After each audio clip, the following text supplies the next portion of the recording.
And once again, we are back here on Living in the 21st Century. Joining me today is Kathy Hassinger. She's the director for Dance Currents, Inc. Kathy, it's really a pleasure to have you on this morning.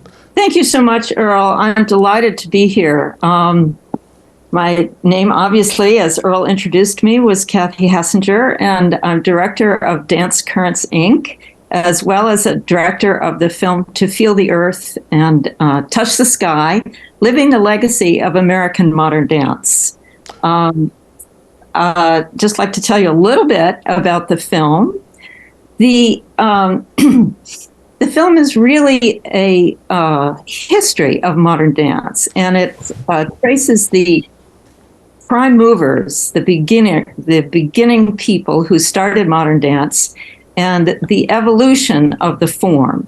So these people were iconoclasts, or they broke the mold in starting this form. They were somewhat revolutionary, and they were iconoclasts in their time, which was the 20th century, and they are icons in ours, which means they point the way to a fuller and more beautiful form of modern dance in the 21st century.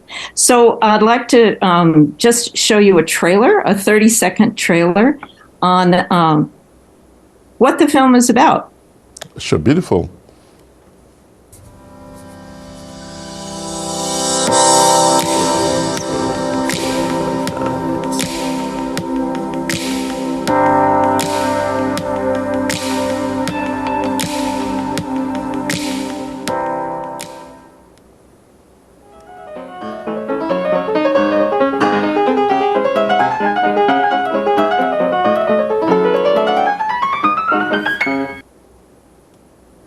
So that was really just an indication of to feeling the earth and touching the sky. And that figure of the tree that you saw in the middle of the trailer indicated the evolution of modern dance. One thing that's really interesting about it is that during the 40s and 50s, the State Department sent Martha Graham, who was one of the people in the middle of the tree, to overseas a number of times because she and her company indicated or illustrated, personified individualism and freedom.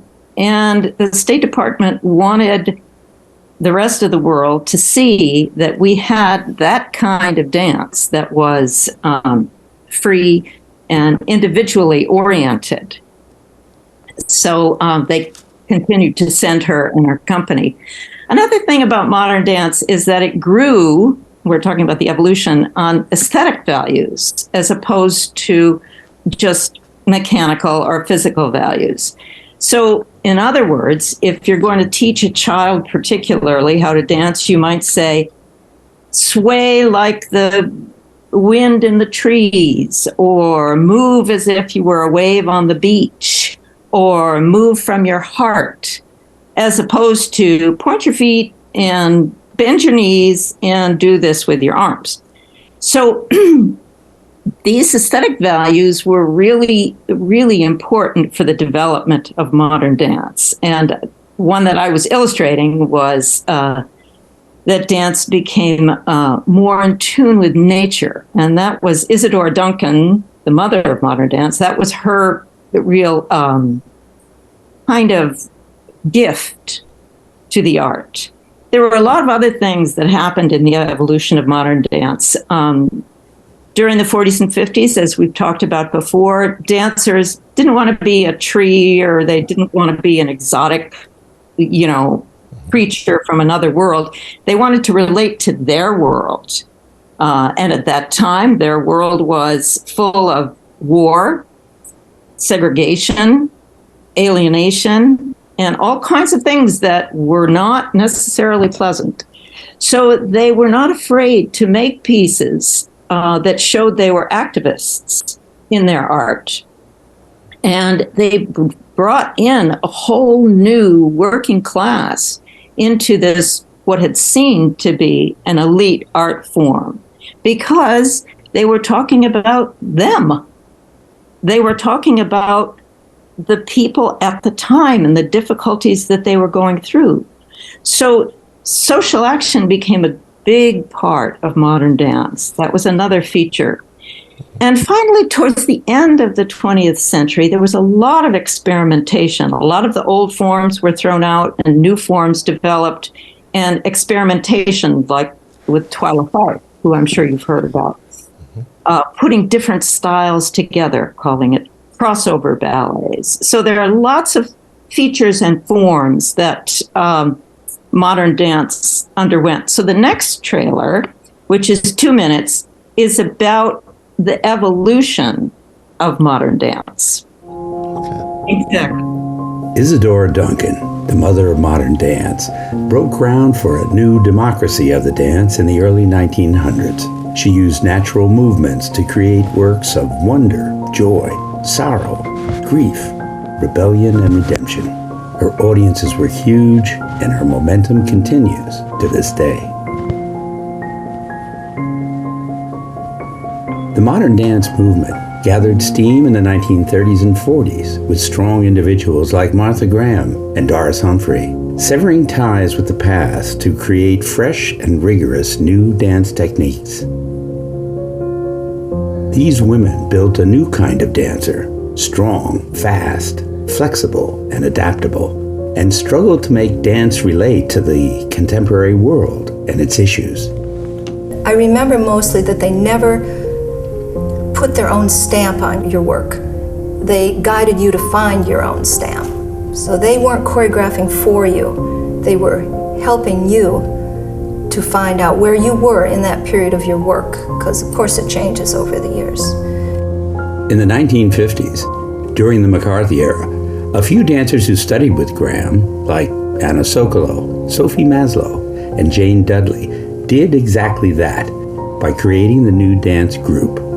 They performed for new audiences like workers and trade unions, and reconnected modern dance with its democratic origins.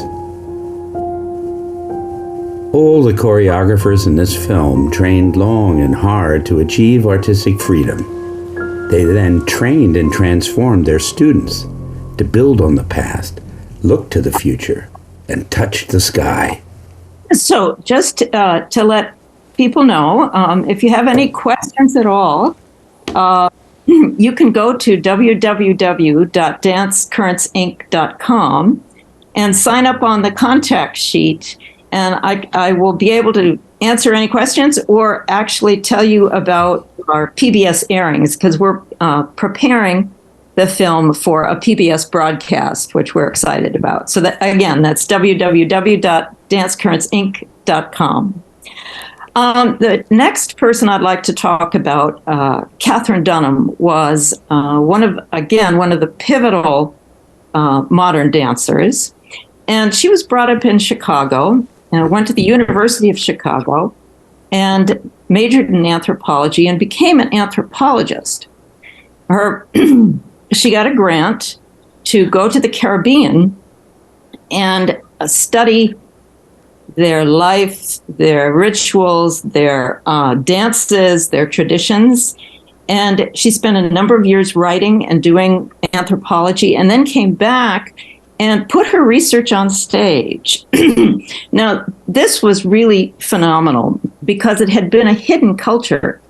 And this culture was just mind-blowing. People had never seen such luscious costumes and sets and rhythms, and it was just a fabulous show that she developed, and she performed in 67 countries of the world. So she developed form within a form, and you could call her actually the mother of black dance, because she started this African diasporic movement. So, we're going to show now a bit about Katherine Dunham's life. And this is Caribbean History Month, so it's great to bring her forward. Yeah. Katherine Dunham changed modern dance. It's impossible to do her justice in such a short film, but important to include her, as she was a pioneer of modern dance. She performed in 67 countries of the world. She developed the Dunham technique, a rigorous and comprehensive technique influencing modern and jazz dance. She built 5 schools, including the famous Dunham School of Dance and Theater in New York City, where such artists as Marlon Brando and James Dean took classes. Most importantly, she had an impact on whomever met her. She was an activist through her art. I know you've heard about it, the occasion when I was in Lexington, Kentucky, and the audience was totally segregated. I didn't think about it because I was so busy with the company, and that has saved me so many, many times. I was just too busy to get into what I considered the small things. This turned out to be a big thing. It turned out that no black people could sit in the orchestra seats. And after going through a whole lot of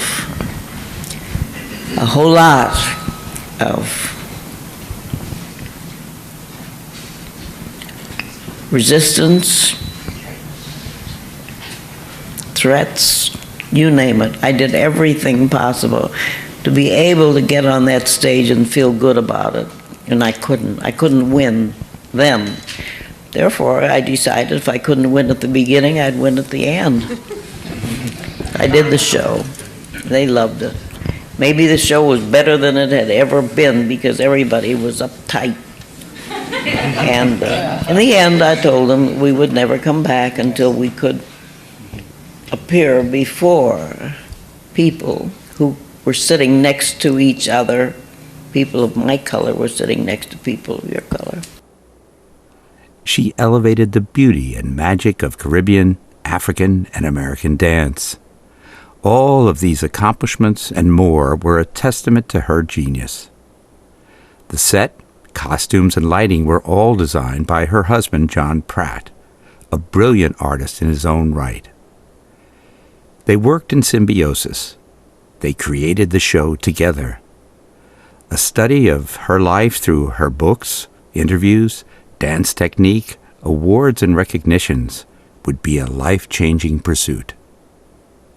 Shango is one of the gods from Africa that has been maintained through the Caribbean, through the entire African diaspora. Shango is very strong, god that one associated with an iron will and a determination that could bring things about, bring them to happen for good or for bad if needed. And I'd say Shango was probably the strongest of the African gods. And he was worshipped all through the Caribbean and South America. And every place that I went, a Shango ceremony was bound to be an important one. You know, you might have one to Agwe or Ogun or whatever, and they were vivid, colorful, and so forth. But Shango, you knew there would be something that would be extraordinary, that would be very strong and very powerful.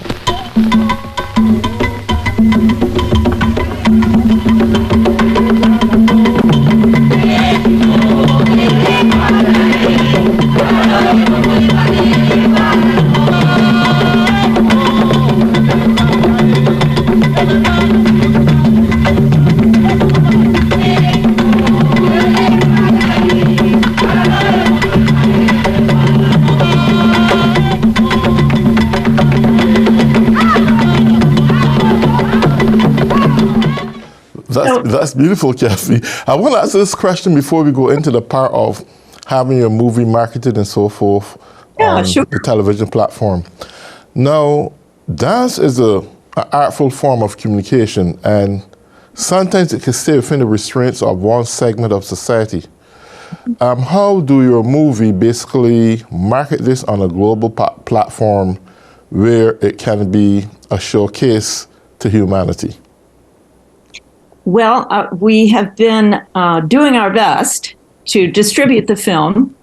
Documentaries are having a hard time all around. Not two documentaries are shown so much anymore, but we are working for a PBS broadcast. We've been accepted by the national television National Education Television Association, NETA, to have a PBS broadcast.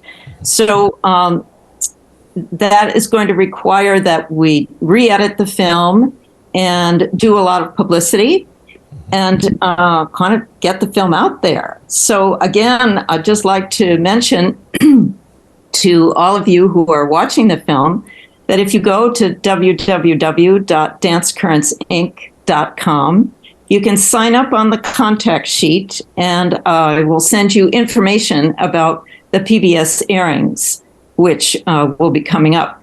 By doing so, you'll also be really supporting modern dance and supporting this inclusive art form that really is built on freedom, independence, individuality. It's built on aesthetic values and social activism and experimentation, lots and lots of experimentation.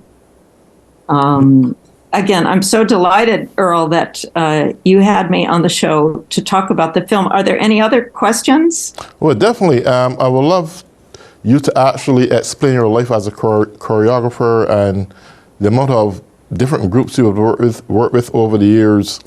I was privileged to film some of your shoots. How do you feel as a person coming to this stage where you can inspire so much younger people from different generations to be self-confident in playing the role in these major pieces? Mm-hmm. Well, one of the ways I have taught in the past, and I'm still teaching, I've been struggling with a torn tendon, but that hasn't kept me out for forever. Is to teach some of these older historical forms. And one of the reasons I do that is it gives people a grounding in the past so that they can go forward in the present with an understanding of what's been behind them.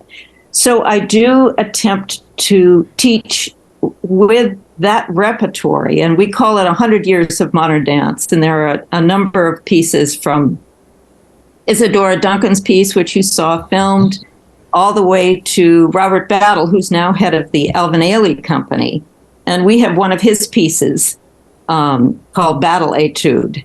So the 100 Years of Modern Dance repertory spans 100 years, the 20th century, essentially. I think teaching has been my life's career, and I love to teach. And in terms of what I was talking about, there's always an opportunity in modern dance to emphasize those values of imagination, as I was talking about before, of moving from the heart, of moving with a sense of nature, natural movement, with finding the reason that you're on stage and going deep and digging deep so that you can communicate with your audience. So I like to teach from that standpoint. Beautiful. Do you think modern dance today, there are so many different types of dances, do you think modern dance lack any of the principles of what you're here explaining in terms of a bodily communication to its audience, feeling from your heart, feeling the tendencies of the move of the wind and the rush of the sea? Do you think that those expressions and feelings today are lack in modern dance, in some modern dances, so to speak? Because I believe that firmly, yes, dance is an art form that which communicates a different language and is communicated through our body language and moves and so forth. Do you think that this younger generation in modern dance, be it hip hop or be it some other form of artistry, do you think they're lacking some of those principles of dance? I think what has happened is that people continue to explore and people continue to experiment, and new forms are kind of popping up all over. one thing that I find that's really important in dance is to have some kind of disciplined and consistent training. And I personally think that the forms of modern dance do provide that. They're a little bit difficult to find because that kind of training is not publicly available so much. But having the discipline of some kind of training, a consistent daily discipline, provides more of an understanding of what the body is trying to communicate. And then the passion comes, and then you can be spontaneous in your physical speech, in your dance. But as Martha Graham says, it takes 10 years of training to find that spontaneity. That's a long time. One thing I would love to ask you here is that, do you think the rhythmic changes of dances to this modern time is somewhat different from that time? And do dance speak the same language today that it used to speak 10, 15, 20, 30 years ago? And I asked you this question because I see people dance to all kinds of music, and I don't get an understanding of what they're actually doing. On the other hand, when your dancers begin to dance, I get an understanding and feeling of what they are doing. So that's why I'm asking you, do you think the modern dancers today really have it, or they just do something or some move that they feel look good, but not really communicating any form of what they're doing? Yeah. Well, I think that it's a really good question, mm-hmm. and a very difficult question to answer. Mm-hmm. I think one of the reasons that I made the film, that I developed the film, was because I felt that some of these wonderful techniques that you saw in the trailers were getting a little lost. Yes. And so there was a sense in which I wanted to go back and I wanted to go to the teachers in Boston, the Boston area, who had experience with some of these prime movers of modern dance, and get them to talk a little bit about their training and their experience. Every age has its own way of expressing itself. And I think that I often feel the way that you do. And I think that there are times when a lot of these expressions go back and forth. For instance, at Jacob's Pillow, coming up this summer, practically the whole summer is devoted to Katherine Dunham. Okay. So she hasn't, she's not gone yet. I mean, there are a lot of people who really still, and these are people who do hip hop, mm-hmm. and these are people who are, in a vein of dance that you and I may not understand terribly, right. But it's all devoted to her. So, these important people don't necessarily die so quickly. That's true. So therefore you can say that the expression and foundation of dance still exists in its own different ways, but it basically is formatted off what had been laid there before. Yes. That actually the definition of original is origin. So yes. Going back to our origins is always insightful. Beautiful. Well, Kathy, we're coming down to the last 2 minutes of the program. So if you want to conclude by making your final say, please do so. Well, thank you very much, everyone. I'd just like to say I would love it if you were to go to www.dancecurrentsinc.com and support modern dance and support our PBS broadcast by signing up on the contact sheet and getting information about the airings. Well, beautiful. Thank you. Thank you. Well, to all those who have been tuning in on Living in the 21st Century, I want to say to you, have a blessed day. Bye-bye.